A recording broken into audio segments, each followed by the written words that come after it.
Welcome back to this episode of Mom Talk. Today, Victoria and I are here with somebody that we work with. We are here with Brandi Parish. Hello, hello. Thank you for coming. Oh, I'm so excited to be here. Yay.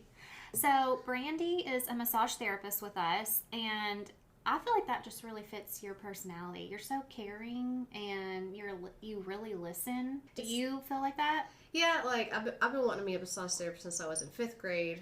You knew that early. Yes. Wow. I back in 2005 is when I wanted to be a massage therapist. And I've always been like the bubbly personality. Like my brother and sister were always like just kind of recluses. But me, I like meeting people. I was a cashier at Walmart. Like I've always been like that kind of person where I'm like, how could you not like me? Because I'm a nice person. No, that's true. I don't know how anybody can like you. So it happens. Like there are probably some people that don't like me, but that's okay. It's like I'm not everyone's cup of tea. Well, I think it does suit you for how caring you are. Thank you. So let's go back to when you married your husband. Okay. Mark, right? How long have y'all been married? Yeah. So we have been married going on 10 years. It'll be 10 years in April next year. Did you tell me y'all met in school? So, funny story is we did meet in school, but he's 6 years older than me. Okay. So, my brother was part of the marching band, and I thought the marching band was for the cool kids. Mm-hmm. So, I was kind of adopted into the marching band as like the little sister and the family, and my husband was in the marching band as a senior when I was a 5th grader.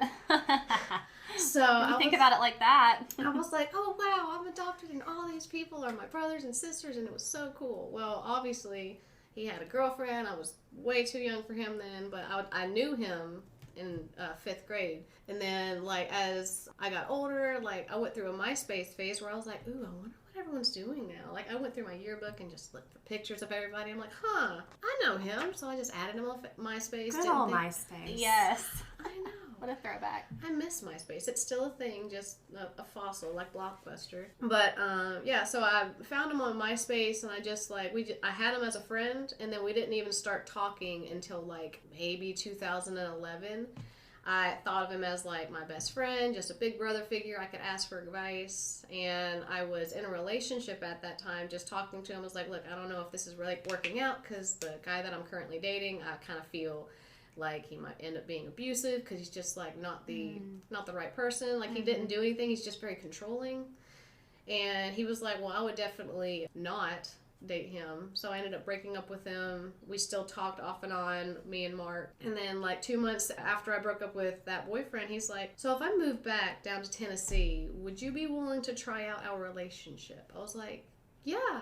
Where had he moved then? So he had moved from Tennessee to Colorado to live with his parents because his dad had gotten a job up there. Okay. Well, he moved down here in March, and I remember I was at a sleepover with my best friend's house somewhere around, we went on like 2 dates. I remember everything about the date. Legit everything about the date. And that's so sweet. The only thing he remembers is, I knew I had to get you home by midnight. I got you there, but you didn't go inside until later. So technically, we were home. Yeah, so it's like, and literally we just sat in the car and we talked the entire time, like just caught up on stuff because I'd never went out with him before. And then I went inside, but like I was at a best friend's house in April, and she was like, so are y'all dating or not? And I was like, I don't know. So I texted him, I was like, so my best friend wants to know if we're dating. This is when I was like, I wasn't graduated from high school yet. Okay. Because I was 18. I texted him, he's like, yeah, we can date. And then he changed his Facebook status first. Aww. When you're in high school. Those are the good good old romance. days. Yes. But yeah, so he was at my high school graduation, and I told everybody, I was like, I don't see us lasting 6 months. You didn't think so? No, because I saw him as out of my league. He was like way older than me. Like we grew up in 2 different like time eras. I'm still waiting on him to break up with me. Oh my gosh, Brandi. All I'm hearing is he moved states to be with you. I know. That's what I tell people. Yeah, that's the takeaway. Yeah. He tells everybody, oh, I moved because my family also lives here. I'm like, Sure. yeah, okay. You can think that. It's fine. Okay. Okay, so how long were y'all married before you decided you were going to have kids? So we dated for 2 years. He was deployed for 1. And then once he got back from his deployment, he was like, if you don't cheat on me while I'm deployed, then we'll get married. I was like, okay, sold. Yeah, easy. While he was gone, I bought my wedding dress. I bought his ring. I did everything. And then on our way to our honeymoon after we got married, that was my first question is, when do you want to have kids? And he's like, I want to wait at least 2 years. So we got our studio apartment. We got we went through 2 different apartments, and then I was getting close to like the 2-year mark, and I was like, okay, do you want us to have kids now, or do you want to wait? And he changed it to, I think I want to wait until we get a house. So I was like, okay, makes sense, because an apartment is a lot, because you're paying for rent compared to keeping a home. Mm-hmm. I had gotten the Nexplanon implant, so I told him, okay, well, since we're in the process of finding a home, I'm going to get the Nexplanon taken out on my birthday, which is in October, and then just go on the pill. That way, when we're ready to start trying to have a kid, then I could just not take my pill. Mm-hmm. So then we had finally gotten into a house in December. I had my first period after getting my Nexplanon taken out. That same month, I found out we were pregnant in like January or February with my now 6-year-old. Aw, awesome. Which was funny because he got fired from a job that day, and then we went to my doctor's appointment. The same day? Same day, so I didn't get the whole, like, oh, you're going to be a brand new dad. I was like, I'm so tired. They're like, okay, well, are you pregnant? I was like, I don't think so. Took a pregnancy test like 3 days ago. It was negative. They're like, okay, well, before we do this, we're going to go and do that real quick. And then they came in, they're like, all right, well, see you at 12 weeks. My gosh. Mark was freaking out, and I was like, I don't know what I should do now. Man, I feel like nobody actually finds out at the doctor. Yeah. Like, I feel like everybody finds out at home these days. Mm-hmm. I found out at the doctor because I remember being freaked out because I was like, he just got fired. Yeah, what a day. How am I going to tell him today? Oh, no, he was there. Oh. Well, hopefully it made his day better. Yeah, so he was freaking out, and then he finally was able to, after a while, he went through a spell where he's like, I gotta go get a job now. So he was looking for jobs, and he finally found one, and then he got a better one, so it's much better now. Yeah. But were you freaking out when they told you were pregnant, or were you excited? I was excited because I knew that I wanted a kid, and I wanted it like way sooner than what he wanted it. I was internally excited. Externally, I was shocked because I'm like, we had something happen this morning. Right. So I wanted to make sure my husband was okay because he was the one that like went to work today, and they're like, yeah, so we're letting you go. Oh. And then he's like, all right, well, we're going to the gym so I could work out. I went to the gym with him, and I'm like, I can't do this. You go work out. I'm going to sit over here. I'm exhausted. Yeah. So how was the rest of your pregnancy? So the rest of my pregnancy, I feel like, was pretty good. I didn't have any problems with Lily. I did have like morning sickness, but I'm a nauseous rider in a car. I remember driving one time whenever I was pregnant. One of my friends had to pull over because it was just like I was so nauseated. They ended up giving me, I can't remember the name of it, but they gave me a medicine that like I took when we went down to Chattanooga one time, and like I took it and it knocked me out. Oh. I fell asleep so hard. I think I slept better than everyone else at that hotel. So not just helping with the nausea, but just took you out. Oh, can't feel asleep. You can't be awake. Exactly. But like didn't have any real problems with her. She was a very small baby. She was like 7 pounds 5 ounces when she was born. I had the gestational diabetes test, and I had the 3-hour test. Mm-hmm. I didn't end up having gestational diabetes. Good for you. Yeah, that's what I thought you were about to say. No, like I had to do the 3-hour, and they're like, okay, if this doesn't work, then we're gonna have to do a 5-hour test. I'm like, oh, 5 hours. That's terrible. You know what? I am blessed that I failed my 1 hour so badly that they were like, no, you definitely have it. Yeah, you can skip the next. I almost would have rather that. I told my sister, I'm like, if you're terrified of needles, you won't be when you're done with pregnancy. No. Because you get stuck just about every time you go No, to the that's the doctor. truth. I think that's what got me over it. Like, you just have to do it. It's like, it just happens. So did she come on her due date? How'd that go for y'all? So whenever we went to the doctor one week, they were like, okay, so do we want to have this baby next week? And I was like, absolutely. Because sign me up. By the 36 weeks, everyone's like, I'm huge. I want to be able to walk around without waddling. Well, you're tiny. Yeah. So I'm sure to carry that extra was From hard. the back, I didn't look pregnant. But from the side, you're like, oh my gosh, she's huge. So Lily was a little baby, and they're like, okay, well, next time you come in for your appointment, just come ahead and bring your bag. We'll get you induced and all that. And I was like, all right, sweet. So basically her due date was September 18th. So we went in, she checked us, she's like, so you want to have the baby today? I'm like, yes, I have my bag in the car, like let's get me signed up to get this baby out. I'm ready to be not pregnant. So they got us checked in. I think we were in there like at 9 o'clock. They put me on like a monitor and all that stuff. And then afterwards, like the contractions I was having weren't that bad. And then they gave me the Pitocin, which we were playing Phase 10. And all my husband remembers is it was so hard to play Phase 10 with my pregnant wife. Because every time she would have a contraction, it would take forever. I'm like, try pushing a baby out. He's like irritated you're messing with the game. So inconvenient. I'm like, he brings it up all the time, and I'm like, I was literally birthing a child. Yeah. So sorry if I was not that responsive. I was trying to go as natural as possible before actually getting an epidural, because my goal was I wanted to make it to at least 6 centimeters, which I did. You made it? Okay. I made it to 6 centimeters, but my doctor, like, I hit the button. I'm like, I think I'm ready for my epidural now. I was focusing on the 8 on the clock, and that's what I was focusing on. And I was like, okay, I can't focus on this now. I need my epidural. I hit the button, and I was like, I think I'm ready for my epidural now. And then I just heard click. I'm like, you're like, hello? I hit it again. Get in here now. I'm like, I'm ready for my epidural. And they're like, okay, yeah, we're getting it. I'm like, hey. So I had my husband and my sister-in-law in there, and we were just talking. We were trying to play the game. My doctor comes in an hour later. She's like, all right, how we doing? I'm like, well, I asked for my epidural about an hour ago. She's like, oh, we didn't receive anything. So finally, I'm like, okay, no problem. They got the thing in here, gave me the epidural, but they're like, all right, we need everyone out. Right. And then they're like, all right, stay still. And I'm like, okay, I had a contraction. They're like, stay still. I'm like, it's a contraction. I can't control my body. I know that. I mean, they know that, but they're still like, what are you doing? Yeah. And you're like, I am about to die here. See, I just love hearing all about it. I know. I want you to describe, was it as bad as everybody says? We didn't feel any contractions. So on my side, when I had the epidural, they had to place it twice.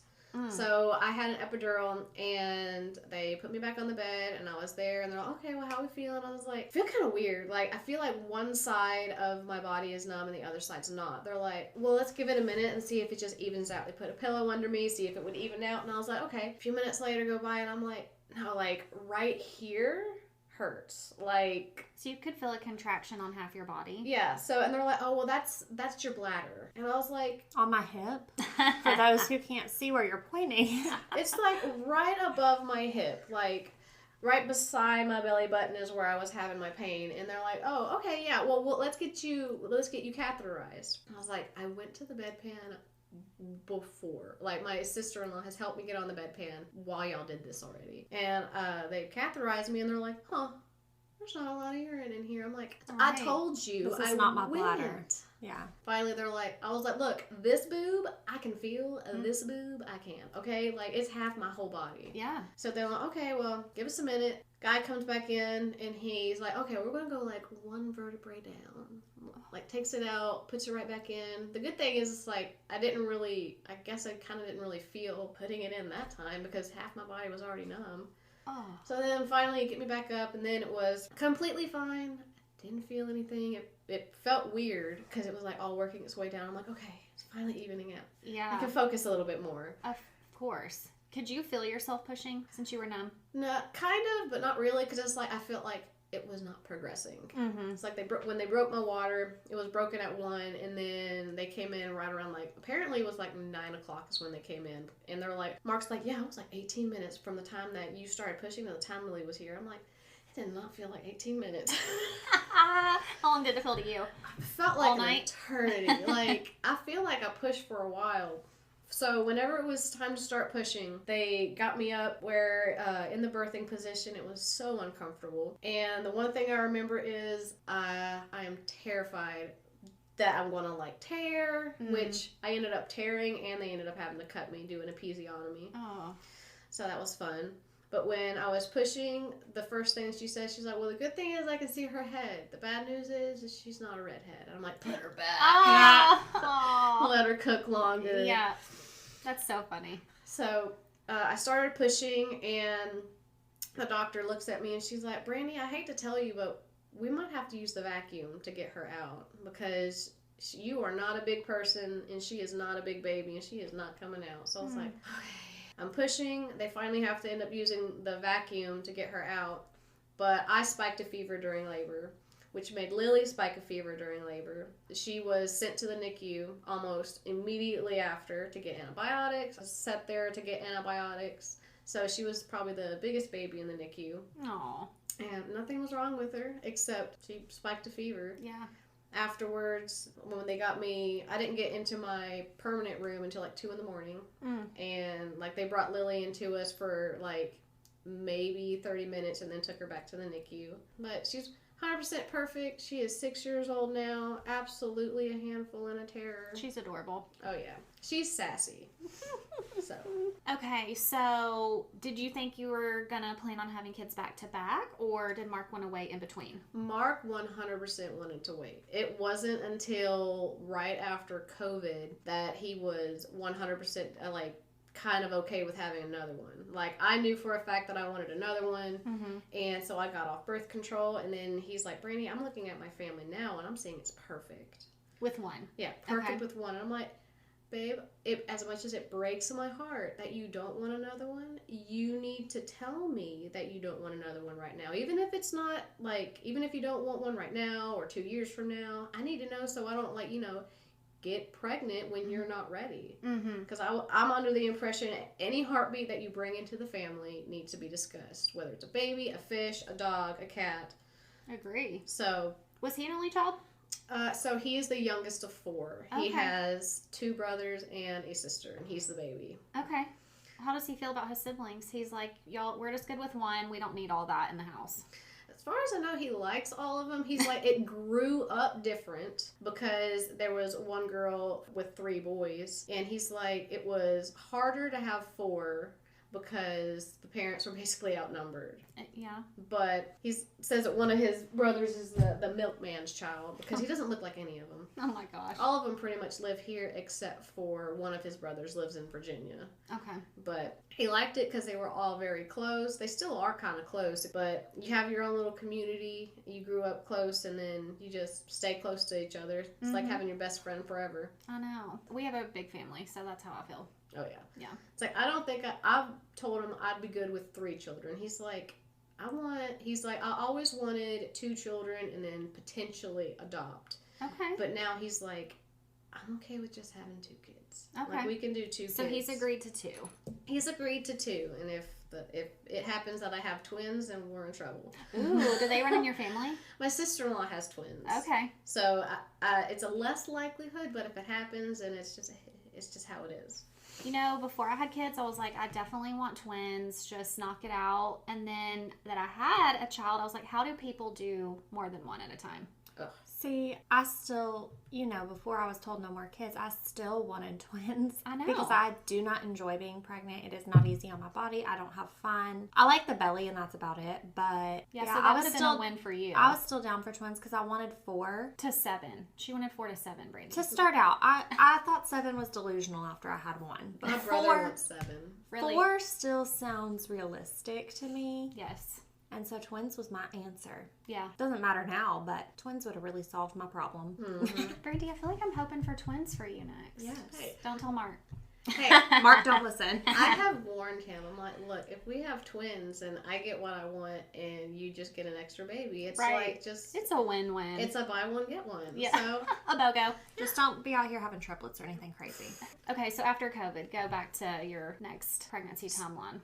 So my pregnancy timeline was finally when my husband was ready to actually have another child. I got off birth control and it was pushing, I was always getting worried that, it's taking too long to get pregnant. I was doing everything you're supposed to, charting everything, when we were intimate, when my periods had started, and then, trying to track my ovulation. It was so stressful. I ended up finding out I was pregnant July 22nd, and that was my first at-home pregnancy test. I called my doctor, the next day, and I was like, hey, so just found out I'm pregnant. Where are our next steps? And with having TRICARE, it's a hurry up and wait situation. So they get a whole bunch of answers, and then they're okay, so we're going to call you in about 4 weeks to do a pregnancy history and all that stuff. And then in the meantime, on this day, we're going to have you go get blood work done. And I was like, okay. So I was pregnant, and then I waited, and then I went to go get my blood work done, and I was like, okay, so what blood work am I getting done today? They're like, okay, so we're just getting like your basic blood levels, your HCG, and then we're also doing a urine test to double check that you're pregnant. I was like, okay, sweet. So went through all that. When they called me on that appointment, literally it's like, what's your pregnancy history? What happened here? Did this happen? How many pregnancies have you had? Like the whole spiel. And then like we were scheduled just to go to our basic ultrasound, and like I had already told, like we've already told people, it's like, hey, so we're pregnant. I wanted to wait until my second trimester because I've always heard best to wait until second trimester because the first trimester is always when miscarriages can happen. So I went to the doctor, and I remember on our way to the hospital, I was looking out the window and I was just like, what if they don't find a heartbeat? Wow. Because I was supposed to be anywhere from like 10 to 12 weeks.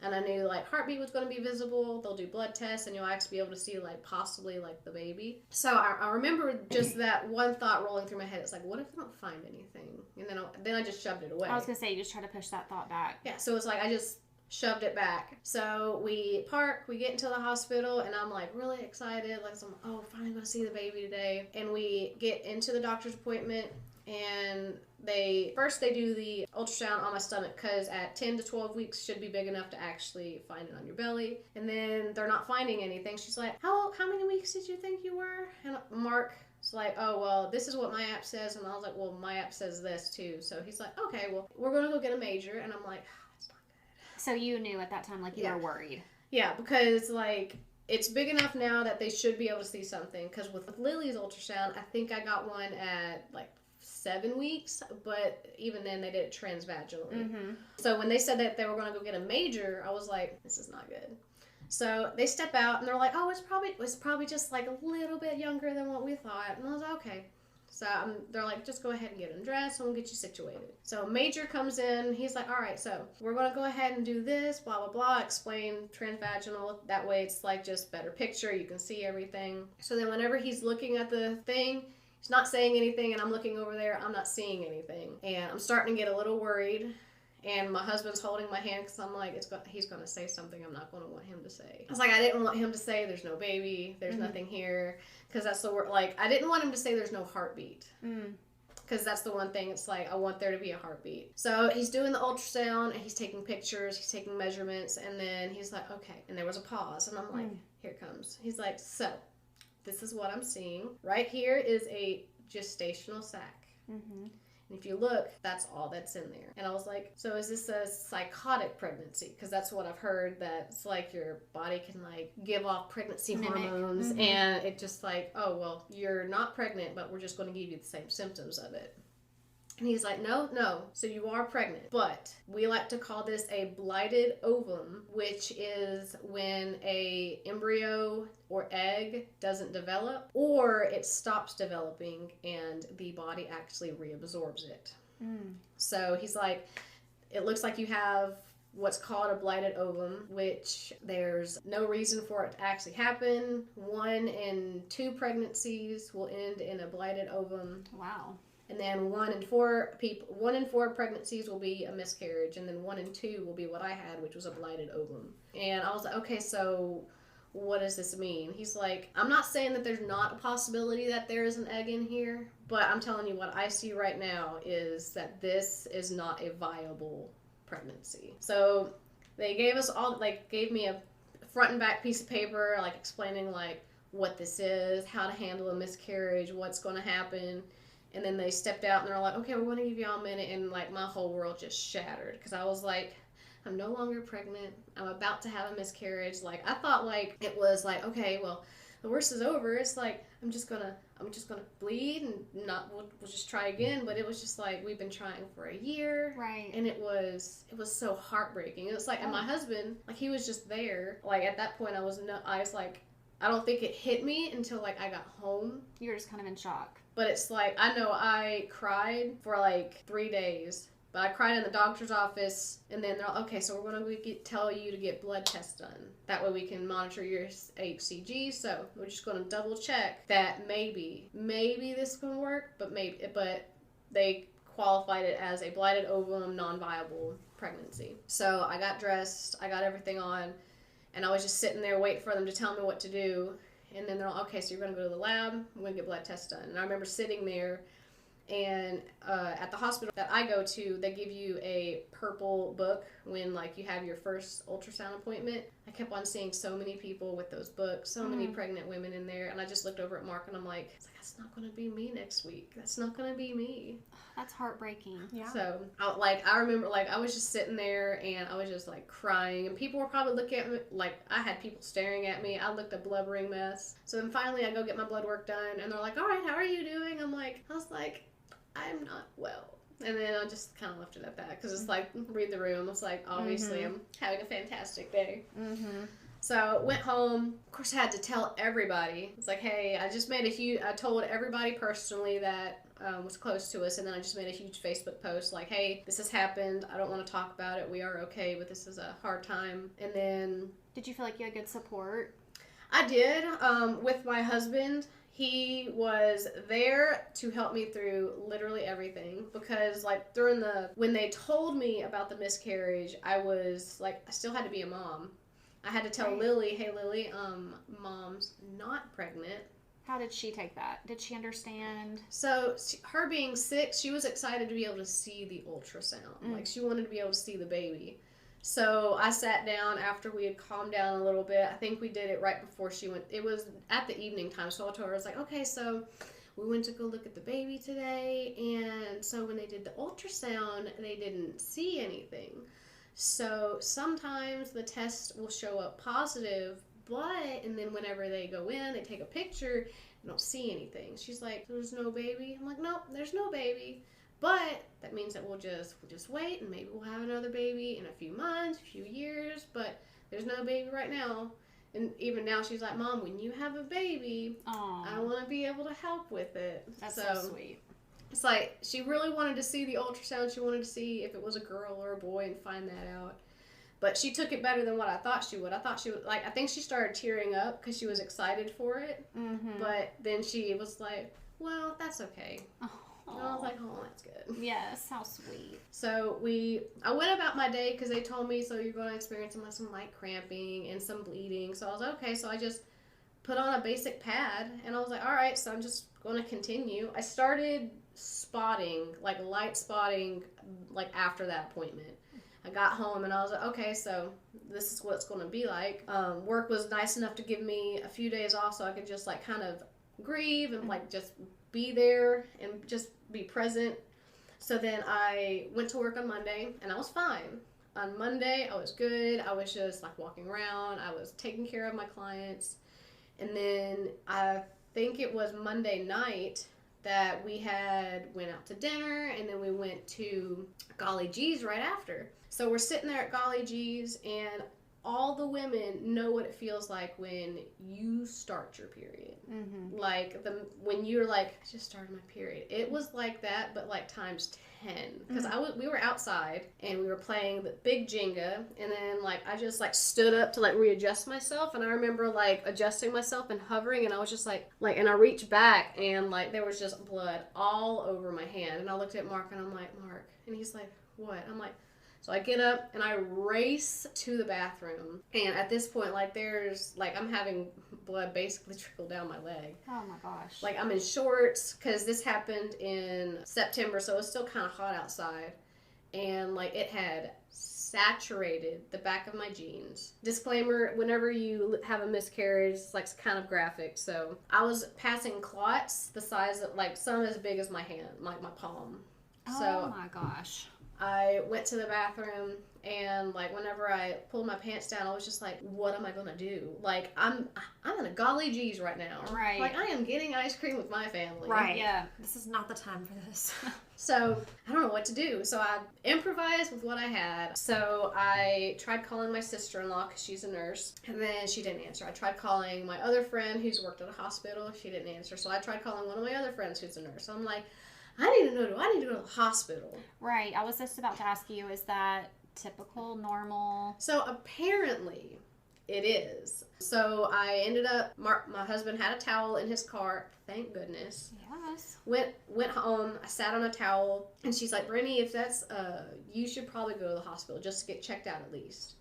So we go home, drop Lily off. My mom comes over to watch Lily, go to the ER. We didn't go to my doctor's ER just because it was 45 minutes away. I live 37 minutes away from my hospital. Okay. So we went to the ER. I told them everything that happened. And of course, I changed at this point. They brought me back for blood work and they did an ultrasound. And the doctor's like, so you're having a miscarriage. This is completely normal. I was like, okay, I just wanted to make sure like this bleeding was normal because obviously the little pamphlet they give you was expect heavy bleeding. I'm like, this is way more than heavy. Yeah. Like I was expecting like, you know, wear a pad and you're going to be fine. Mm-hmm. They're like, this is 100% normal. Like, you're going to bleed. You're going to continue to pass clots. So you just got to wait. Like, I can't tell you what to do, but this is the normal. Did they tell you at like what point you should be worried and come back, or like everything's normal right now? So the doctor, whenever they told me I was going to have a miscarriage, told me it's like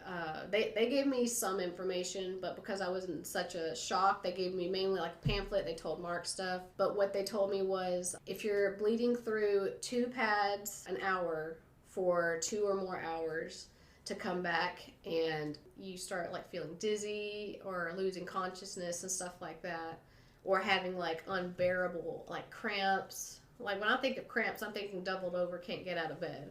So I was like, okay. So I knew what to watch for, and I was like, okay, well, I have to go. I have to go to work. Like, what am I supposed to do if I'm bleeding like this? He's like, I mean, you can work. Like, you can work through a miscarriage. It's going to be rough because, of course, like you'll be bleeding, but like it'll subside in like a day. I was like, okay, sweet. So I could go to work on Thursday. He's like, just take it easy, just relax today and relax tomorrow, and then you can go to work on Thursday. And I was like, okay, sweet. So I get home. I got my information. I have what to look for.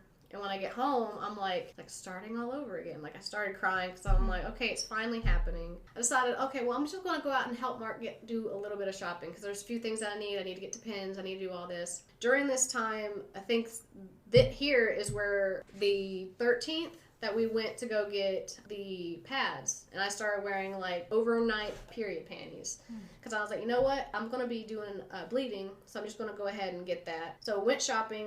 It was fine. It's like the bleeding wasn't that bad, and whenever I got to the truck, the thing that happened at Golly G's happened again. No, I know I don't need to freak out, but I know I need to take it easy. Right.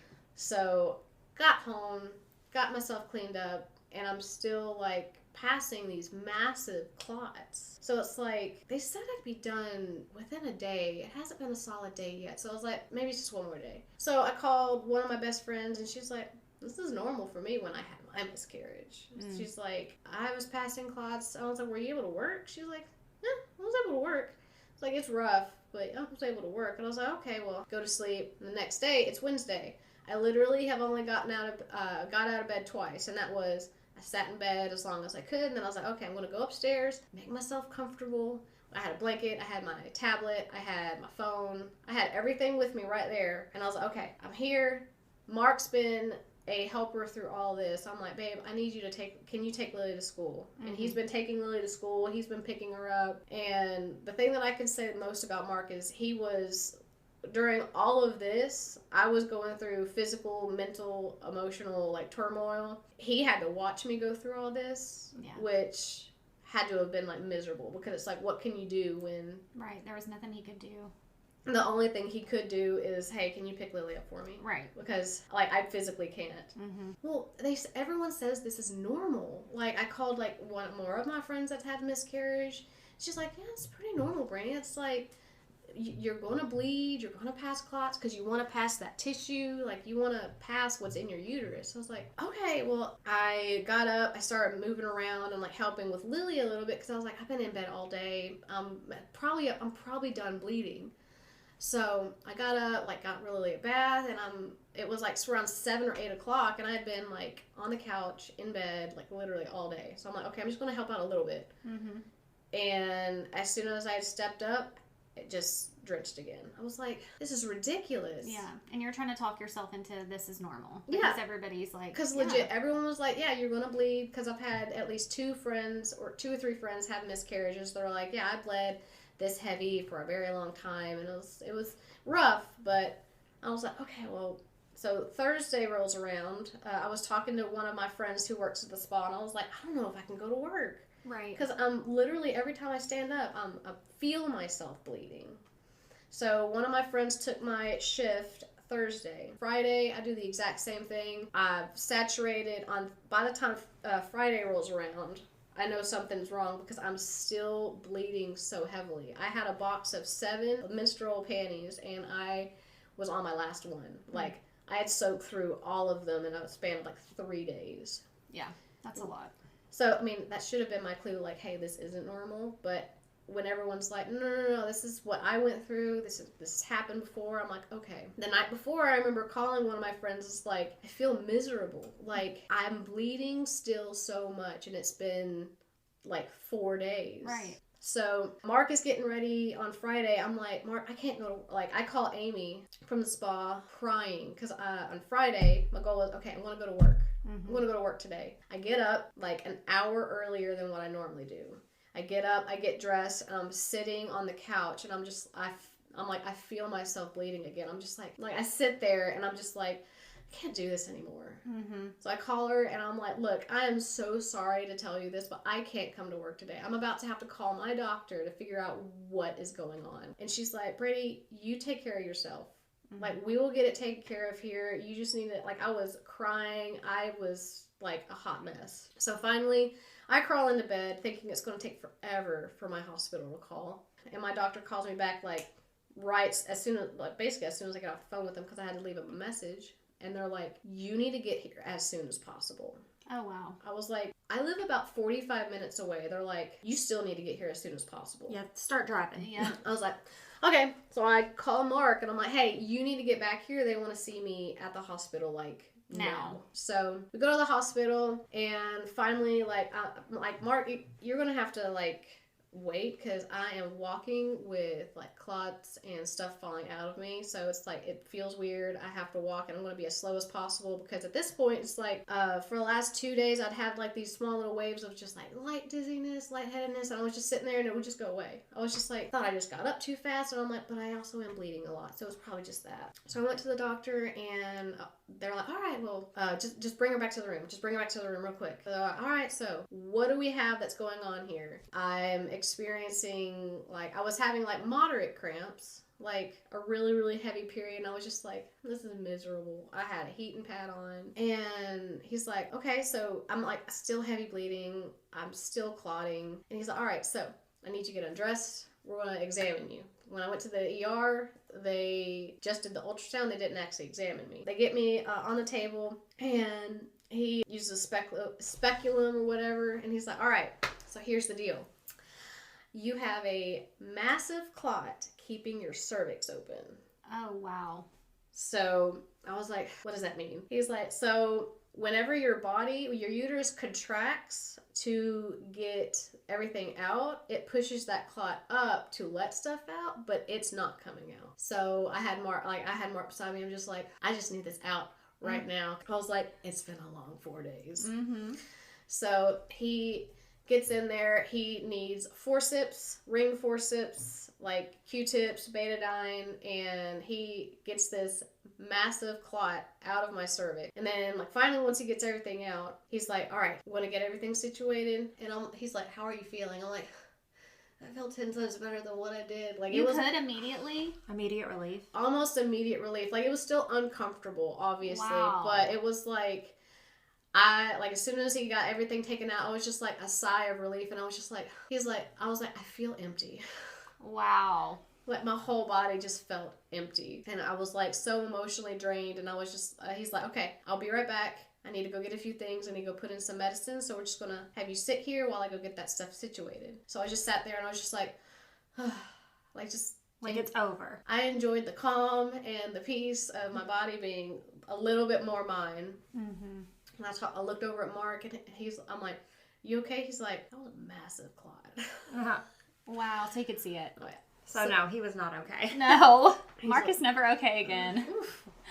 He's like, all right, so I had to actually go inside your cervix to actually get it out. So we're going to give you doxycycline. And then they gave me the medication, some sort of medication to kind of like help progress everything so it like finishes sooner. He's like, so far your uterus isn't doing what it's supposed to. So we're going to give you this medicine that's going to help your uterus close and actually get everything out much quicker. That way all this can be done for you. I'm like, Yes. Sweet. That's what we want. it's like I need that right now. The doxycycline is a very powerful antibiotic. Apparently they give it to people for malaria. I will also add that I hadn't eaten anything all day and it was going on like 5 o'clock. Were you not hungry or you'd been there all day? I was in the doctor's office for maybe 2 hours. Okay. So it had already been creeping up on like 4:30, 5 o'clock when I got out. So they gave me my medicine and they're like, all right, take the doxycycline before you go home. That way we can get this antibiotic in you. And I was like, okay, sweet. Gave me all my things when it came to, now you're probably still going to bleed, but it should be substantially better. He's like, because what you were experiencing was not normal bleeding. I had to go to the lab to get blood work done. That way they can make sure that I didn't need a blood transfusion. But I was like, but what you're saying is, this was not normal. He's like, no, this was not normal. This was definitely a different experience. Mm-hmm. Sounds like it. So I'm in the car and I'm like feeling nauseated just because haven't eaten anything all day. I'm also a nauseous rider. My husband is a good, competent driver. Oh. We're on the interstate getting ready to get off so we can go to get something to eat. And I'm like, Mark, I do not feel good. He's like, I know, well, we're in traffic right now. Like, I can see the exit that we're getting on and we're about to get off the exit right at the light, but the traffic's so backed up. And then all of a sudden, like, my vision starts going away. I get tunnel vision. I can't hear anything. I can't see anything. Oh, you're passing out. And my head just drops.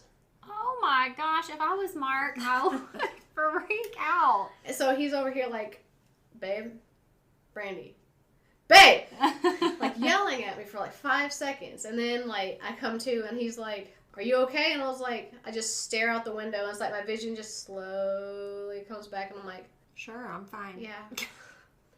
Oh my god. Okay. Yeah. So he was like, Brandi, you were unresponsive for like 5 seconds. And I was like, I didn't hear anything. And he's like, I was shaking you and he's like, Brandi, your head just dropped. We're turning this truck around going back. We got to go back to the ER. So we pull into the McDonald's parking lot. Or McDonald's. Hospital, McDonald's, same thing. Same thing. Yeah. So we pull into the McDonald's parking lot and like I'm going to be sick. I sat on the curb and I was just like shaking. And I just sat there. People were probably looking at me like, what is this drunk lady doing in the McDonald's? I mean, your body had been through so much in such a short period of time. Yeah, so I was like, I don't know if my body was like, look, we give up. We're not doing this anymore. Surrender. So I just sat on the curb and I was just like, it was a little chilly. So I was just like, Oh, thank goodness it was not hot. Oh, yeah. I'm so thankful for that because we had the AC cranked up in Yeah. the car. Mm-hmm. Yeah, so I just sat there on the ground. Like finally I got up. I think it was probably escalated because I hadn't eaten anything all day and it was on an empty stomach. But they also gave me 2 tablets. I don't know if those tablets were each 200 milligrams or it was 100 milligrams per tablet. But I had a lot of doxycycline. After that, like I got home, they still didn't want me going to work. They wanted light duty. And like I was able to go back to work on Monday and it's like everyone was like, how are you doing? How are you feeling? I'm like, better than what I was. Like I was actually able to like go to work and like physically work, walk around. It's like I'm like everything can go back to normal now. If this is how it is, I am okay with the rest of this. Mm-hmm. I had to go back for a follow-up like I think 2 days later. And the doctor, I saw him down the hallway, and he's like, I could already tell, like, I don't need to examine you. I already can tell that You looked better. I look better. And then my first question was, well, when can we start trying for a child again? Like, is there a specific time? Like, I was expecting him to say, yeah, wait like 6 months. Mm-hmm. What did he say? He was like, no, like, you just want to stop bleeding first. Oh, really? Like, so no time frame, really. So I was like, so you don't want me to wait till I have like a period? He's like, so I would say it'd be best to wait until you've had 2 periods, but that's just for our convenience. And I was like, okay. He's like, elaborate. He's like, so if you wait for 2 periods, that gives us a good dateline on when your due date is, instead of when, like, you know, you've had, like, we're just guesstimating, because you could come in when you're like 6 weeks and find out that you're 12. And I was like, oh, okay. And he was like, but I mean, if you feel like you're ready after you've stopped bleeding, then y'all are more than welcome to start trying again. Just it based on how y'all are feeling, because it's convenient for us, but hey, I've had 2 periods since 10, here's my due date, and blah blah blah. Like, okay. Just have fun, go on date nights, just don't stress over it. So I was like, okay. So, and that's what we did. It's like, whenever I was done bleeding, or I think a week before I stopped bleeding, I was like, so Mark, what do you want to do? Like, do you want to do anything different? Do you want to use protection until then? Like, what do you want? He's like, I think we're just going to let God do what he wants. It will happen when it needs to, and if it takes us a little bit longer, then it's fine, but we'll just continue on with what we've been doing. And you agree with that? Oh, yeah. Because it's like, whatever is more comfortable with my husband, I'm like... So that's the plan in motion right now? Oh, yeah. Mm-hmm. I don't want my ovulation test because I don't want to stress myself over it. Not trying to have a baby, just letting it happen when it's supposed to. Yeah. Okay, so... let's say you have another baby. Do you still want the third? I don't know. I've had such a traumatic experience with the miscarriage. Right.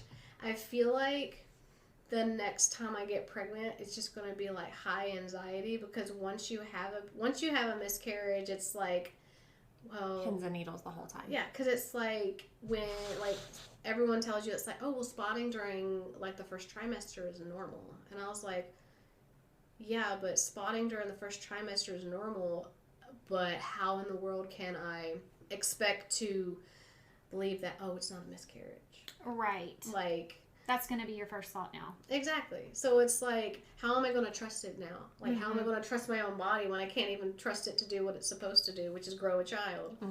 So, and it's nothing that we did, but it's at the same time, it's like, I told Mark, I feel like I told him just last night. I sent him a cute little video because my husband's a big dork. He loves playing video games. I sent him a video of like a dad playing video games and then all 3 of his kids playing Minecraft together. And I was like, I want this. And he's like, just need to get a few more babies. I was like, well, we need to get a baby past utero first. So, and I was like, the next time we get pregnant, I feel like it's going to be like that. It's going to be just, I just want to get to 12 weeks.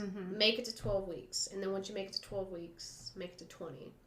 Right. It's going to be like a whole, like my brain is going to be on, I've had a miscarriage. I know what it feels like. And I know what I'm going to be missing.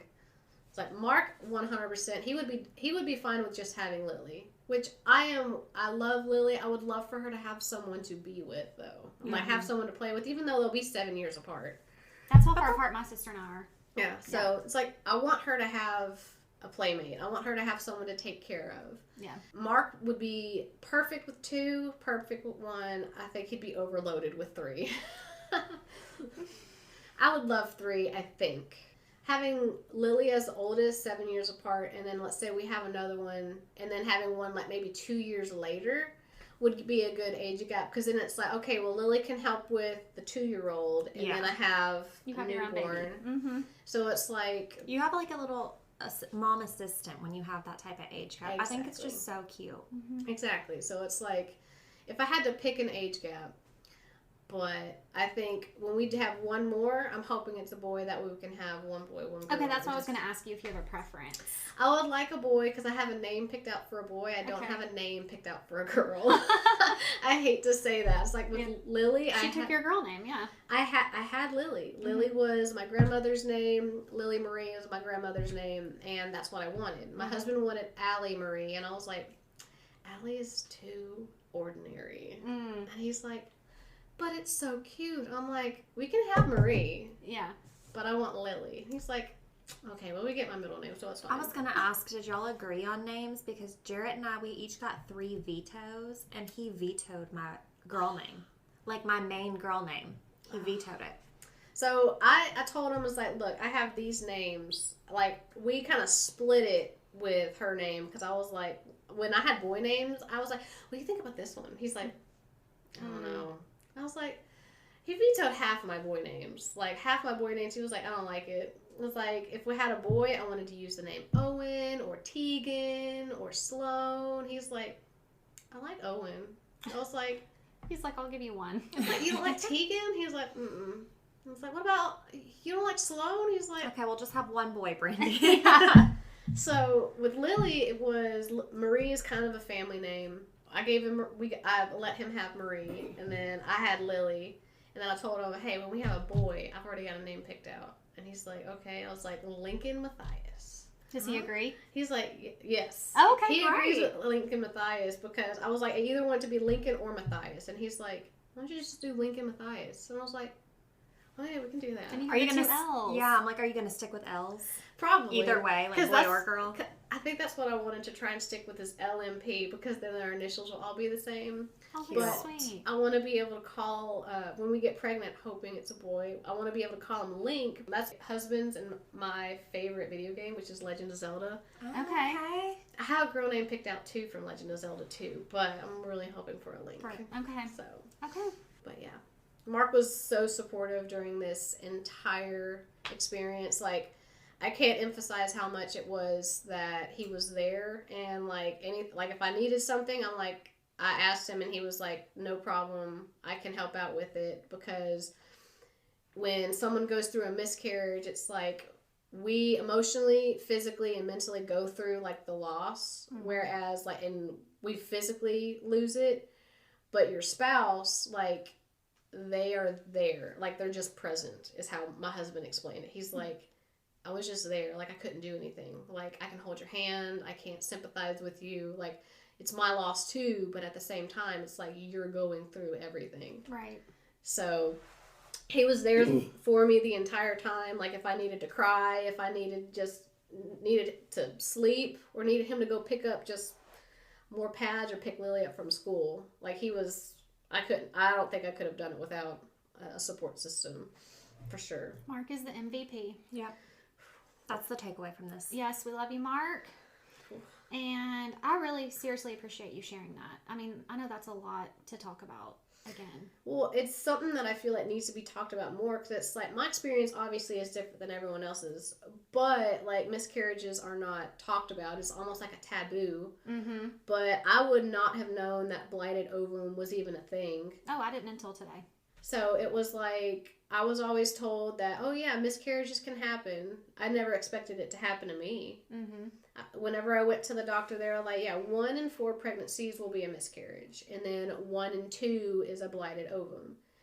Whenever I went back for my second blood draw to make sure I was having a miscarriage, that my HCG levels were going down, I saw there was 3 pregnant women in there. All of them had an obvious belly on them, or they had their little book. And I was like, I am 1 in 4. I'm the statistic in this room. And we'll be praying for your next pregnancy journey. Oh, yes. With a boy. With a boy. Fingers crossed with a boy. Yes. Okay, y'all. Well, thanks for listening. Don't forget to subscribe to us on the Purple Podcast or on Apple. Thanks. Bye.